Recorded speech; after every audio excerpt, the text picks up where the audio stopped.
Buenos días, profesor. Mi nombre es Marco Orberán. Estoy en el quinto semestre de Psicología General. Este es un trabajo para la clase o la materia de Neuropsicología, respectivamente para el paralelo B. El tema a presentar es o son las alteraciones del lenguaje. Las alteraciones del lenguaje siempre intrigaron a la comunidad científica, especialmente cuando no estaban acompañadas del deterioro cognitivo en otras áreas. El lenguaje siempre ha sido un sistema comunicativo de símbolos que se manifiesta a través de las lenguas, que son sistemas estructurados de signos que expresan ideas, en lo que la palabra es una representación. El lenguaje está compuesto de fonemas, monemas y rasgos pertinentes. A continuación, le explicaré las alteraciones del lenguaje. La disfemia. La disfemia es un defecto de la elocución que altera la fluidez del habla, caracterizándose por la repetición de sílabas o palabras y por bloqueos espasmódicos que interrumpen el discurso verbal. El origen de la disfemia actualmente es un tanto desconocido, es una incógnita, aunque se observa frecuentemente un desequilibrio en las vías extrapiramidales y que esto se da en más del 90% de los casos, inicia y se produce en los niños de 7 años de edad.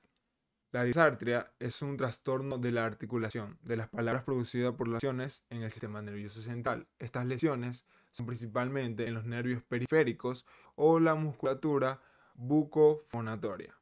La dislalia es un trastorno de la articulación de las palabras causado por las lesiones periféricas. En ocasiones, sus síntomas se pueden confundir con los de la disartria, aunque su diferencia radica principalmente en que las dislalias no existen en un trastorno explícito del sistema nervioso, a diferencia de la disartria que se da por lesiones en el sistema nervioso central. La disglosia son trastornos de pronunciación causados por lesiones o malformaciones estructurales de los órganos del habla de origen no neurológico. También reciben la denominación de dislalia orgánicas y no orgánicas. Disfonías. Son trastornos que afectan la intensidad, el tono o el timbre de la voz, causados por un desorden vocal de tipo laríngeo o respiratorio. Pueden estar producidas por causas anatómicas, fisiológicas o psíquicas, que afectan al aparato vocal. Hay dos modalidades, funcionales y orgánicas. Afasias. La afasia es un trastorno causado por la lesión cerebral que afecta el procesamiento simbólico del lenguaje y se caracteriza por la presencia en grado variable de trastornos de comprensión, expresión, denominación, fluidez y repetición, acompañados por la alteración en la lectura, la escritura o el cálculo.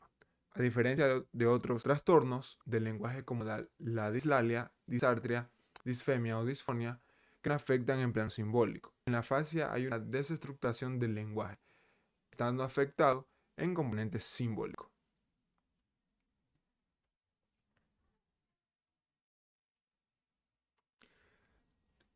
La alexia. La alexia se define como la alteración en la comprensión del lenguaje escrito, causada por daño cerebral adquirido, siendo un síntoma frecuentemente asociado a los cuadros afásicos.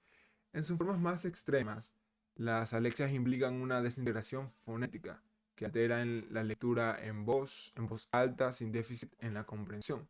Existe una modalidad de alexia que no está asociada a trastornos afásicos.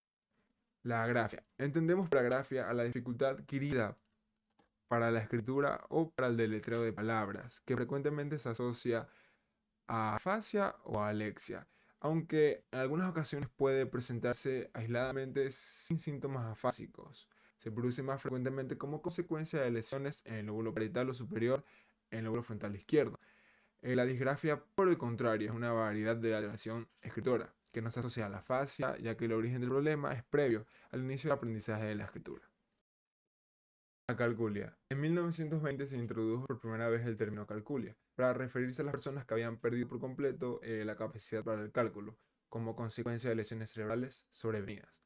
La calculia es un trastorno adquirido de la capacidad computacional normalmente asociado a alexia y a agrafia. Para los números, están alteradas tanto la capacidad para el cálculo como para el cálculo oral. Esta fue la explicación del tema de alteraciones del habla o del lenguaje. Espero que se haya entendido. Muchas gracias por su atención y tengan un excelente día.